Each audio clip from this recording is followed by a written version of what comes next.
Le précédent record, c'était Milan qui l'avait réalisé 4-0 en 1994 avec un but de Marcel Desailly, l'ancien parisien Jérôme Alonso. Paris, maintenant, est détenteur d'une étoile, la Ligue des Champions. Les prochains maillots vont se vendre comme des petits pains. Mais le mot qui me vient tout de suite, là, c'est soulagement.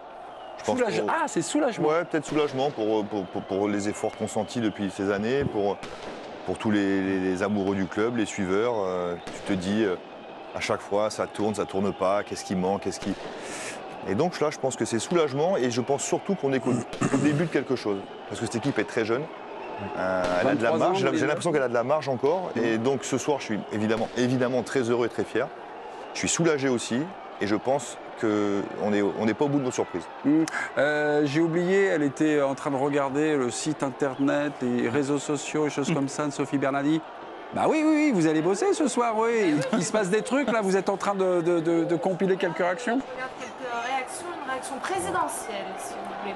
Commencer, Emmanuel Macron qui s'emballe. Champion, mon frère, jour de gloire pour le PSG. Bravo, nous sommes tous fiers. Paris, capitale de l'Europe ce soir. Il a lâché un champion, mon frère. Champion, mon frère, entre guillemets, avec un point d'exclamation. Oh, le presse veut faire Jones. Il a fait un pari avec Ousmane Dembélé ou un truc comme ça, non? Oui, il y a peut-être quelque chose. C'est vrai que c'était les Parisiens disaient ça à chaque titre de champion. Marquinhos, c'était Lucas Moura et Marquinhos. Lucas Moura et Marquinhos, voilà. Donc je pense qu'il a repris la Oui, mais là, c'était quand même des coupes de la Ligue. Là, on est un peu monté en gamme. Je suis d'accord. Là, c'est la Ligue des Champions. On continue ce tour de table. Il y avait le soulagement, il y avait l'historique. Il y avait quoi pour vous, Ludovic? On finira par le président, comme d'habitude. Je sais qu'à chaque fois, vous avez le mot de la fin. C'est la stupéfaction. Mais la bonne stupéfaction, je ne l'ai pas vu venir, en fait. C'est peut-être le moment où on s'y attendait le moins, en début de saison, milieu de saison.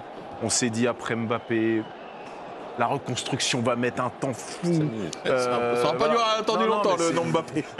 Au bout de 6 mois, tu te dis, wow, ils sont à un point, presque au goal. Ils peuvent ne pas passer cette phase. Octobre-novembre, il y avait des doutes sur ce plateau. Moi, le premier, là. Et il y a un déclic énorme dans la tête des joueurs, du coach, qui nous dit, vous ne comprenez pas. Et effectivement, on ne comprenait pas. Et aujourd'hui, on comprend. Mais il n'y a que lui qui l'a scénarisé. Et même dans cette finale, le choix de Doué, la rentrée de Barcola qui, au moment où il rentre tout de suite, bim, il peut marquer. Tout ce qu'il a prévu s'est passé. C'est incroyable. Donc je suis stupéfait, heureux, parce qu'ils en ont chié quand même. Et ils ont vécu des moments terribles à en pleurer et à s'arracher les cheveux. Et ben, comme le Chelsea d'Abramovich, ça a mis presque 10 ans, il faut 10 ans peut-être pour gagner une Ligue des Champions et c'est pas donné à tout le monde, donc bravo à eux parce que c'est avec la manière en plus. Un petit peu plus que 10 ans, je crois qu'on a une qui prouve que c'est plus de 10 ans. Vous êtes en train de traquer le Premier ministre, maintenant que vous avez fait le président. Il y avait un petit truc, une petite alerte, parce que donc on est le 31 mai, et c'est une date symbolique. Écoutez Anne-Sophie. 14 ans, jour pour jour, oui, que le Qatar rachetait le PSG. Regardez, on en parlait évidemment en une du journal L'Équipe du mercredi 1er juin 2011. Alors Marion Bartoli était en une pour sa qualification en demi de Roland-Garros. Mais regardez en haut à droite, Paris change de monde. La vente à des investisseurs du Qatar qui détient désormais 70% de l'actionnariat du club ouvre de nouveaux horizons au PSG, débarrassé de sa dette et susceptible de se lancer dans un recrutement ambitieux. Voilà. L'anniversaire, donc 14 ans jour pour jour. Pas 10 ans, c'est 14 ans jour pour jour. 8 ans pour Chelsea, pour comparer. Ouais, 8 ans pour Chelsea. Ils partaient moins loin, Chelsea. Oui, aussi, Ils étaient quart de finaliste de la Ligue des Champions quand ils sont rachetés, alors que le Paris était loin de la Ligue des Champions quand ils ont été rachetés. Exactement. L'anniversaire également, j'avais noté City racheté par le Cheikh Mansour, comme ça, chacun sur ses petites références en 2008. Ils ont été champions donc en 2023. Ça a mis aussi un petit peu plus de temps. On continue ce tour de table sur cette soirée, sur cette impression. Paris a maintenant l'étoile. Moi, c'est admiration. Je suis en admiration devant ce qu'ils ont réussi. Surtout si je prends un tout petit peu de recul sur il y a, ne serait-ce qu'il y a 2 ans, où en était le club dans un état de décrépitude. C'était une espèce d'atmosphère hyper délétère avec la fin de Messi, Neymar. un divorce absolu même avec leurs propres supporters qui voulaient même plus entendre parler d'eux, qui étaient presque allés sous les fenêtres de Neymar en disant vas-y. Ils sont allés. Voilà, exactement. Abou Gival, le dégager ou le chahuter, je sais pas. En tout cas, en insultant Messi, l'année dernière, en ayant ras-le-bol de Mbappé. Je suis pas en train de dire qui a raison, qui a tort, mais en tout cas, on en était là. Oui, actuellement. Et en quelques mois, d'avoir réussi à construire un projet radicalement différent de ce qui était l'ADN de ce club sous QSI, d'avoir non seulement fédéré leurs supporters, ça c'est d'avoir reconnecté, et d'avoir suscité l'admiration, enfin en tout cas l'intérêt et même le plaisir au-delà de leur fanbase. Et moi, je suis frappé de voir qu'aujourd'hui, et je pense qu'on va en reparler tout à l'heure, tout ce qui avait été annoncé assez tôt en fait par Luis Enrique, le fameux 10 x 4, enfin 4 joueurs à 10 buts pour compenser les 40 et quelques de Kylian et tout. Moi, j'en croyais pas un mot. Je me disais, c'est pas possible de s'inventer une histoire comme ça, etc. Alors, ça s'est pas passé exactement comme ça. Mais ce qui est sûr, c'est qu'à la fin, tu as une sorte de point d'exclamation dans cette finale, de toute une montée en puissance de cette saison qui n'aura pas été parfaite de bout en bout, mais qui, à partir du moment où ça tourne à Anfield, en fait, il y a une espèce de progression. Ils ont dézingué toute la première ligue et ils ont fait chuter l'équipe qui avait l'air programmée pour le titre, l'Inter. Ça tourne contre City surtout. Hein? Contre City. C'est City le tournant. Ouais. Une déclaration du capitaine Marquinhos et après on ira voir Jo. J'ai tout donné, a-t-il déclaré. Je voulais trop ça, on voulait trop ça. Elle a été difficile à avoir et ça montre la valeur de cette coupe. Je suis amoureux de cette équipe. Il rend un hommage à Luis Enrique, oui, puisqu'il dit ce coach a amené une vraie philosophie. Et puis en s'adressant aux supporters, il a déclaré « Profitez les gars ». Dans quelques minutes, retour sur le plateau de l'équipe du soir, les premiers mots de Johan Mikou. T'es là? Il est là. Dans quelques minutes, la suite de l'équipe du soir, on est en direct jusqu'à 3h du matin. A tout de suite. Merci Jo. Avec plaisir. C'est reparti, cérémonie du trophée. Marquinhos a soulevé la coupe. Paris a donc gagné la Ligue des Champions. C'est un chef-d'œuvre 5-0 face à l'Inter Milan. On est un peu partout ce soir. On est aux Champs-Élysées, on est à Munich, on va retrouver Giovanni Castaldi. Puis également, on est au Parc des Princes, puisque le club avait organisé la finale diffusée sur écran géant. David Aiello est là. David, bonsoir. Et je crois que vous avez quelque chose qui va faire énormément parler. Bonsoir David. Bonsoir Mémé, bonsoir à tous. Oui, j'ai une tunique qui à mon avis va faire beaucoup d'envieux. C'est le nouveau maillot, champion d'Europe. Ici c'est Paris, avec la question que tout le monde se posait, l'étoile stylisée en Tour Eiffel et surtout, effectivement, l'étoile qui figure désormais sur le logo du Paris Saint-Germain. Une petite exclue pour la chaîne L'équipe, vous l'avez ici, ce maillot étoilé. Donc pour ce titre de champion d'Europe du Paris Saint-Germain et le Parc des Princes, vous l'entendez derrière moi, qui continue à faire une fête extraordinaire, qui a poussé ses joueurs dès la première intervention de Pacho et qui l'a fêté comme un but au bout de 30 secondes. Et ensuite qui a explosé pour le premier, pour le deuxième, le troisième, le quatrième, le cinquième et qui a chanté champion d'Europe dès la 77e minute. David, on a annoncé 48 000 supporters présents au Parc des Princes. Ils sont encore tous là, les supporters là, ou il y a des gens qui sont partis? Je compte, mais je pense qu'il n'y a pas une seule personne qui est partie, effectivement. En tout cas, à vue d'œil, effectivement, les 48 000 personnes sont effectivement restées. Tout le monde est encore en train de chanter, de faire la fête. Là, il faut savoir que là, derrière moi, je ne suis pas derrière au pied du virage Auteuil ou de Boulogne. On est au pied des latérales, parce qu'en fait, les tribunes latérales, et notamment ici la présentielle, ont chanté et ont poussé le Paris Saint-Germain à distance, comme si, effectivement, c'était des virages. Aïe, aïe. Voilà. Allez, on reprend, mes amis. On faisait un petit tour de plateau. Donc, Paris historique, Paris soulagement, Paris sidération, Paris, je ne sais plus ce que vous avez dit. Admiration. Jo, il y a non, mais un qualificatif, quelque chose. Non, mais pour moi, c'est la récompense du travail bien fait, quoi. L'apothéose d'un travail qui a été mis en place et où on ne voyait pas trop arriver le projet. Et puis, quand ça s'est déclenché, ça a été constant pendant les 4-5 derniers mois, quoi. Donc, bravo, on ne peut pas enlever de cette victoire Luis Enrique et son staff d'avoir amené cette équipe où il voulait, où il nous expliquait qu'il voulait l'amener. Mais en plus, c'est pas que les 11, c'est vraiment le groupe entier. On voyait, même quand le jeune Mayolo a marqué, ça a été, on a l'impression que tout le monde était super content pour lui. Et on sent ça, quoi, là, ce côté. Club de sport. Une vraie équipe de foot, quoi. Oui. Une vraie équipe de foot qui joue magnifiquement bien avec le ballon et sans le ballon. Donc, bravo à eux. C'est la meilleure équipe d'Europe qui a été récompensée cette saison en Ligue des Champions. C'est pas souvent le cas. Parce que souvent, tu vois, je trouve qu'il y a une caractéristique pour une équipe. Et là, je trouve qu'ils réunissent quand même pas mal de choses qui font que même les gens qui n'étaient pas forcément très PSG adorent cette équipe, quoi. Et je pense qu'il y a beaucoup de gens en France ce soir qui sont contents de voir le PSG gagner cette étoile. Et moi, je trouve justement, même que c'est un des plus beaux champions d'Europe de l'histoire. Ah ben, on n'est pas loin, hein. Vraiment. Moi, je trouve que c'est un des plus beaux champions d'Europe de l'histoire, ce qui est fou pour une première. On a l'impression que le plus beau champion d'Europe va être celui qui a l'habitude de ce niveau-là et qui va être tellement maîtrisé, type le Barça de Guardiola.